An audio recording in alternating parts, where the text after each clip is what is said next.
समाज से राष्ट्र का मजबूत निर्माण करने के लक्ष्य को साकार करने सरदार पटेल धाम द्वारा राज्य के सभी धर्म समाज को जोड़कर डॉक्टर निरंजन पटेल छात्रवृत्ति के चेक अर्पण किए गए। कार्यक्रम में बात नहीं करता कारण के આપણે અત્યાર સુધી બચાવની ભૂમિકામાં રહ્યા એટલે ઘણી સંસ્કૃતિઓ વિદેશથી આવીને આપણી પર આક્રમણ કર્યું અને આપણે બધા વાટ જોતા રહ્યા પણ આપણે જે ઈચ્છીએ છીએ કે એક ભારત શ્રેષ્ઠ ભારત કેવું બને કે આ યુવાનો છે આવતીકાલ છે એ ખુમારી ખુદદારી ખેલદિલી ને જિંદાદિલી સાથે આફતને અવસરમાં બદલી શકે પડકારોને ભરી પીવાની જે તાકાત ધરાવે છે એમને એડવાન્સમાં સમાજ નિર્માણથી રાષ્ટ્ર નિર્માણ કરવા માટે હૃદયથી ખૂબ ખૂબ આગોતરી શુભકામના પાઠવું છું।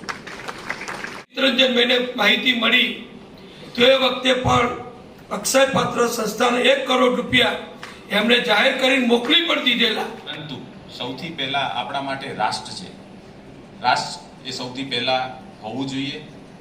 શિષ્યવૃત્તિ લેવા આવ્યા છો, કાલે એવું ઈચ્છે છે કે તમે કોકને આપો કે જ્યારે પણ આપણે પગભર થઈએ ત્યારે આ સંસ્થા સાથે જોડાઈએ અને આપણું યોગદાન આપીએ।